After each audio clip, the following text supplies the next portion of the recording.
Hello বন্ধুরা, কেমন আছো তোমরা? আশা করছি বেশ ভালো আছো। আমি রহমান পলাশ তোমাদের সকলকে স্বাগত জানাই GO8 এ।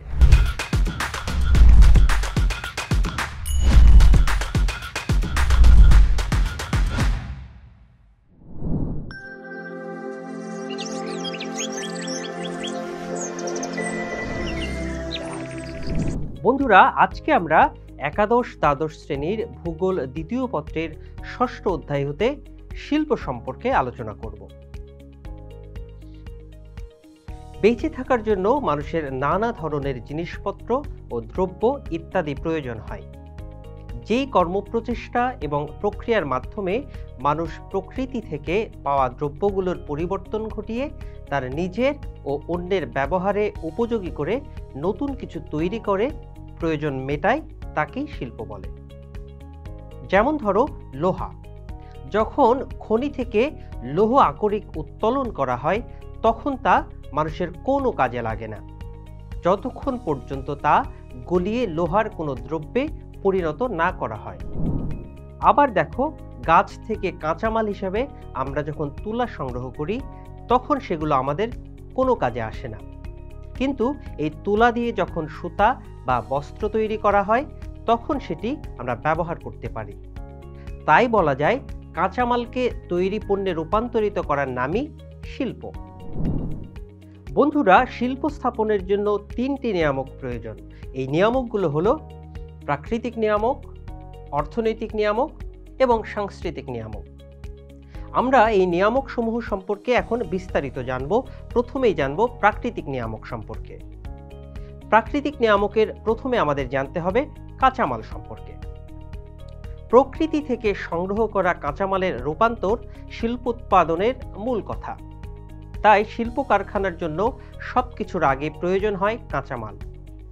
বাংলাদেশের রাঙ্গামাটি জেলার চন্দ্রঘোনায় বাঁশ এবং বেত প্রচুর পরিমাণে পাওয়া যায়, তাই সেখানে কাগজ শিল্প গড়ে উঠেছে। শক্তি সম্পদ। এই সম্পদের উপর শিল্পের অবস্থান বেশি নির্ভর করে। যে কোনো কারখানাতে শক্তির প্রয়োজন হয়।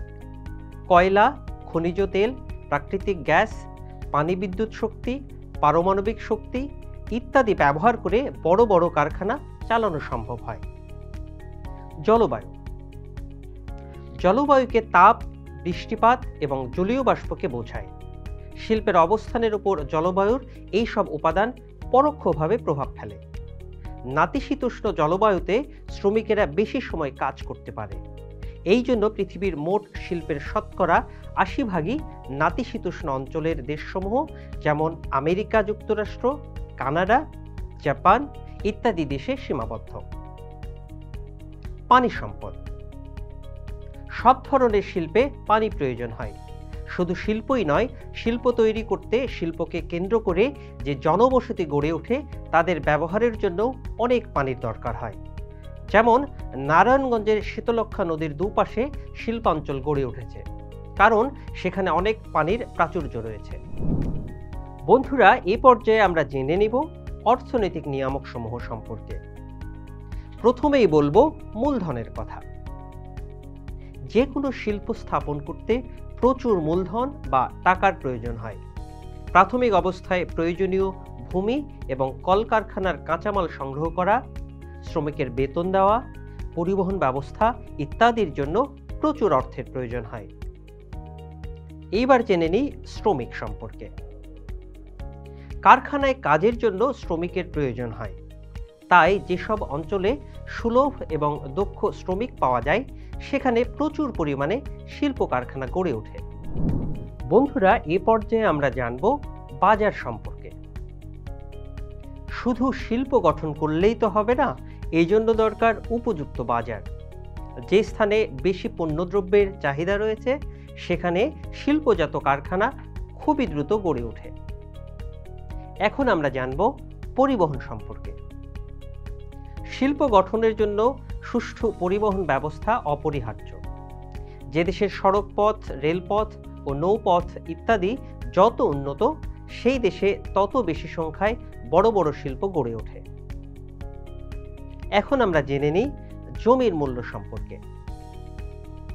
জমির মূল্য শিল্প কারখানা স্থাপনের উপর প্রভাব বিস্তার করে, তাই শহরের আশেপাশে বেশিরভাগ শিল্প কারখানা গড়ে ওঠে। বন্ধুরা, এই পর্যায়ে আমাদের জানতে হবে সাংস্কৃতিক নিয়ামক সমূহ সম্পর্কে। এই নিয়ামক সমূহের মধ্যে সরকারি নীতি, রাজনৈতিক অবস্থা, ব্যবসায়িক সুনাম ইত্যাদি প্রভাব বিস্তার করে। এবার আমরা দেখব বিশ্বের প্রধান কিছু শিল্পোৎপাদন এবং বন্টন ব্যবস্থা সম্পর্কে। প্রথমে জানব লোহা ও ইস্পাত শিল্প সম্পর্কে। বর্তমান যুগে লোহা এবং ইস্পাত শিল্পের প্রয়োজন সবচেয়ে বেশি। এছাড়া অন্যান্য শিল্পের ভিত্তিও এই শিল্পের উপর নির্ভরশীল। যন্ত্রপাতি ছাড়া কোনো শিল্প কারখানা গড়ে উঠতে পারে না। যন্ত্রপাতি প্রস্তুত করতে লোহার প্রয়োজন হয়। সামান্য আলপিন থেকে শুরু করে বড় ধরনের সকল যন্ত্রপাতি তৈরি করতে লোহা প্রয়োজন হয়। বন্ধুরা, খনি থেকে যখন লোহা উত্তোলন করা হয় তাকে বলা হয় লৌহ আকরিক।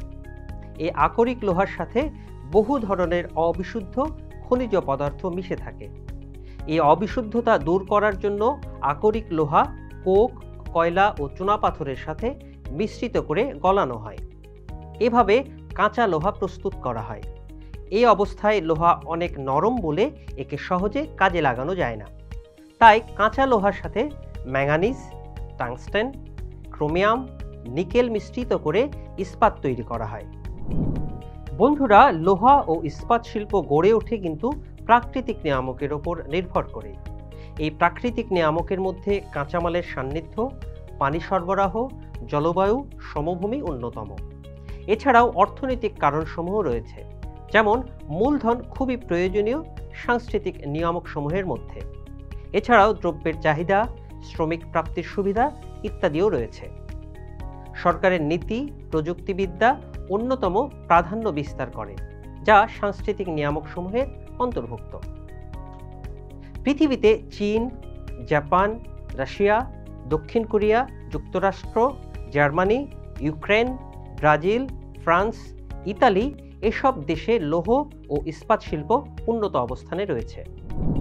বন্ধুরা, এই পর্যায়ে আমরা জানব বস্ত্র বয়ন শিল্প সম্পর্কে। যে বয়ন শিল্পে কার্পাস হতে সুতা এবং সুতা থেকে বস্ত্র উৎপাদন করা হয় তাকে বলা হয় বস্ত্র বয়ন শিল্প। পৃথিবীর প্রায় সব মানুষেরই বস্ত্র প্রয়োজন হয়। জামা কাপড়, গেঞ্জি, তোয়ালে, বিছানার চাদর, দরজা জানালার পর্দা এমন অসংখ্য জিনিস কার্পাস দিয়ে তৈরি হয়। তাই এসব ধরনের বস্ত্র শিল্পের মধ্যে কার্পাস বয়ন শিল্প প্রধান। উষ্ণ অঞ্চলে সুতি বস্ত্রের ব্যবহার বেশি বলে ওই অঞ্চলে এই শিল্প বেশি সমৃদ্ধি লাভ করেছে। বস্ত্র বয়ন শিল্পের প্রাকৃতিক নিয়ামকসমূহের মধ্যে প্রধানতম হচ্ছে কাঁচামালের সহজলভ্যতা। বন্ধুরা, বস্ত্র বয়ন শিল্পের প্রধান কাঁচামাল হচ্ছে তুলা। সেজন্য তুলা উৎপাদনকারী দেশসমূহের তুলা উৎপাদিত অঞ্চলের কাছাকাছি বস্ত্র বয়ন শিল্প গড়ে ওঠে। যেমন ভারতের অধিকাংশ কার্পাস বয়ন শিল্প তুলা উৎপাদনকারী অঞ্চল জুড়েই গড়ে উঠেছে। এছাড়া আমেরিকা যুক্তরাষ্ট্র, রাশিয়া, চীন এসব দেশেও এ ধরনের শিল্প দেখা যায়। এবার জানব শক্তির সান্নিধ্য সম্পর্কে। কারখানা চালাতে প্রয়োজন হয় শক্তির। কয়লা, খনিজ তেল, পানি বিদ্যুৎ ইত্যাদি দ্বারা শক্তি উৎপন্ন হয়। সাধারণত কয়লা ও পানি বিদ্যুতের মাধ্যমে বয়ন যন্ত্রপাতি পরিচালিত হয়। বন্ধুরা, এইবার আমরা জানব জলবায়ু সম্পর্কে। আর্দ্র জলবায়ু কার্পাস বয়ন শিল্পের জন্য প্রয়োজন, কেননা শুষ্ক আবহাওয়ায় কার্পাস সুতা ছিঁড়ে যায় এবং বস্ত্র উৎপাদনে বাধা দেয়। ল্যাঙ্কাশায়ার, ওসাকা, মুম্বাই প্রভৃতি স্থানে কার্পাস বয়ন শিল্প গড়ে ওঠার মূল কারণ এসব স্থানে আর্দ্র জলবায়ুর প্রভাব রয়েছে। অর্থনৈতিক নিয়ামক সময়ের মধ্যে রয়েছে মূলধন। এছাড়াও সুলভ পরিবহন ব্যবস্থা, শ্রমিক সরবরাহ, উন্নত কারিগরি জ্ঞান এই শিল্পের উন্নতিতে সাহায্য করেছে।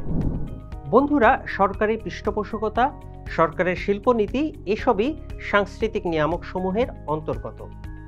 পৃথিবীর শ্রেষ্ঠ কার্পাস উৎপাদক অঞ্চলগুলোই বর্তমানে কার্পাস বয়ন শিল্পের সবচেয়ে বেশি উন্নতি লাভ করেছে। চীন, ভারত, রাশিয়া, যুক্তরাষ্ট্র, পাকিস্তান, তুরস্ক, Mexico, Japan, Poland, Germany, Belarus, Austria, Peru এসব দেশ বস্ত্র উৎপাদনে শীর্ষে রয়েছে। বন্ধুরা, এই ছিল আমাদের আজকের আলোচনার বিষয়। পরবর্তী কোনো ক্লাসে তোমাদের সাথে আবার দেখা হবে। ততদিন পর্যন্ত তোমরা ভালো থেকো, সুস্থ থেকো এবং GO-G8 এর সাথেই থেকো।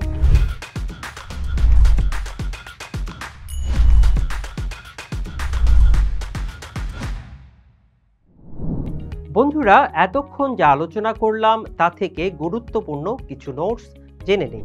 শিল্প যে কর্মপ্রচেষ্টা এবং প্রক্রিয়ার মাধ্যমে মানুষ প্রকৃতি থেকে পাওয়া দ্রব্যগুলোর পরিবর্তন ঘটিয়ে তার নিজের ও অন্যের ব্যবহারের উপযোগী করে নতুন কিছু তৈরি করে প্রয়োজন মেটায়, তাই শিল্প।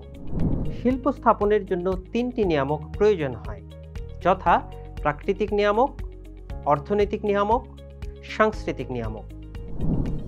খনি থেকে যখন লোহা উত্তোলন করা হয় তাকে বলা হয় লৌহ আকরিক।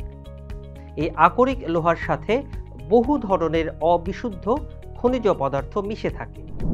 এই অবিশুদ্ধ খনিজ পদার্থ দূর করার জন্য আকরিক লোহা কোক, কয়লা, চুনাপাথরের সাথে মিশ্রিত করে গলিয়ে কাঁচা লোহা প্রস্তুত করা হয়। কাঁচা লোহার সাথে ম্যাঙ্গানিজ, টাংস্টেন, ক্রোমিয়াম, নিকেল মিশ্রিত করে ইস্পাত তৈরি করা হয়।